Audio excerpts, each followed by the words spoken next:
గం గణపతయే నమః. ఒకప్పుడు తిరుమల అడవుల పక్కన గోవిందయ్య అనే వృద్ధుడు ఉండేవాడు. అతను చాలా పేదవాడు. ప్రతిరోజూ అడవిలోనుంచి కట్టెలు తెచ్చి అమ్ముకుని జీవించేవాడు. కాని అతని జీవితంలో ఒక నియమముండేది. ఉదయం లేచిన వెంటనే గోవిందా, శ్రీనివాసా అని జపించడం. గోవిందయ్యకు ఒక కోరిక మాత్రమే. చనిపోయే ముందు ఒక్కసారి తిరుమలలో స్వామిని దర్శించాలి.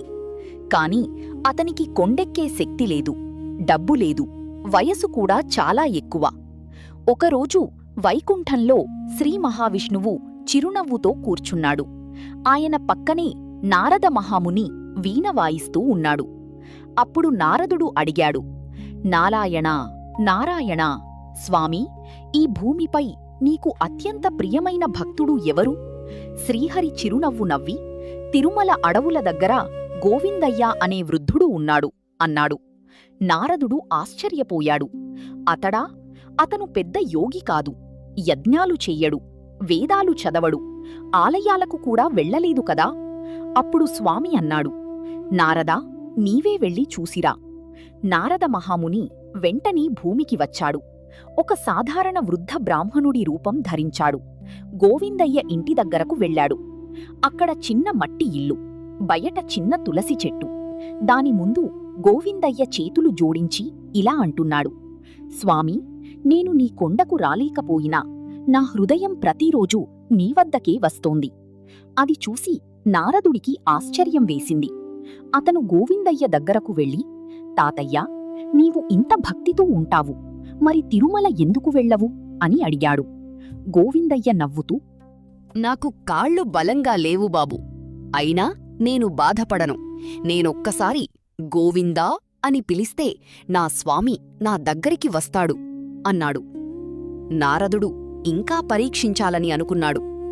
నీ స్వామి నిజంగా నీ దగ్గరకు వస్తాడా అని అడిగాడు. గోవిందయ్య కళ్లలో నీళ్లు తెచ్చుకుని, ఆయన వస్తాడు, నేను చూడకపోయినా ఆయన నన్ను చూస్తున్నాడు అన్నాడు. ఆ రాత్రి భారీ తుఫాను వచ్చింది. గాలి బలంగా వీచింది. గోవిందయ్య చిన్న ఇల్లు కూలిపోవడానికి వచ్చింది. నారదుడు కొంచెం దూరంలో నిలబడి చూస్తున్నాడు. గోవిందయ్య మాత్రం భయపడకుండా, గోవిందా, వెంకటేశా, నీవు ఉన్నావు కదా అని జపించసాగాడు.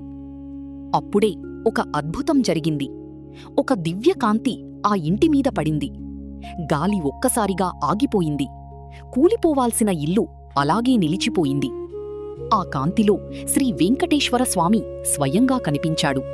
శంఖం, చక్రం, కిరీటం, నామంతో దివ్యంగా నిలబడ్డాడు. గోవిందయ్యా, నీవు కొండపైకి రాలేకపోయావు, అందుకే నేనే నీ దగ్గరకు వచ్చాను అన్నాడు. గోవిందయ్య ఆనందంతో నేలపై పడిపోయి నమస్కరించాడు. అది చూసిన నారద మహాముని ఆశ్చర్యంతో వీణను నేలపై ఉంచి, నారాయణా, నిజమైన భక్తి ముందు యజ్ఞాలు, తపస్సులు, పెద్ద పూజలు కూడా చిన్నవి అని అన్నాడు. అప్పుడు శ్రీ వెంకటేశ్వర స్వామి నారదుడిని చూసి, నారదా, భక్తి అంటే పెద్ద పెద్ద మంత్రాలు కాదు, భక్తి అంటే నమ్మకం. నేను ఉన్నానని హృదయపూర్వకంగా నమ్మేవాడే నా ప్రియ భక్తుడు అన్నాడు. ఉదయం గ్రామస్థులు వచ్చేసరికి గోవిందయ్య ఇంటి ముందు చిన్న శ్రీ వెంకటేశ్వర స్వామి విగ్రహం కనిపించింది.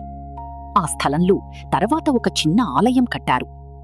ఆ ఆలయాన్ని చూసి నారదుడు ఆకాశంలోకి ఎగురుతూ, నారాయణా, నారాయణా, భక్తుడి హృదయం కంటే గొప్ప ఆలయం లేదు అని పాడుకుంటూ వెళ్ళిపోయాడు. నీతి: నిజమైన భక్తి ఉన్న చోట దేవుడు స్వయంగా ప్రత్యక్షమవుతాడు. భక్తికి ఆడంబరాలు అవసరం లేదు, హృదయంలో విశ్వాసం చాలు. రామ నామ సుఖధామ భజలే రామ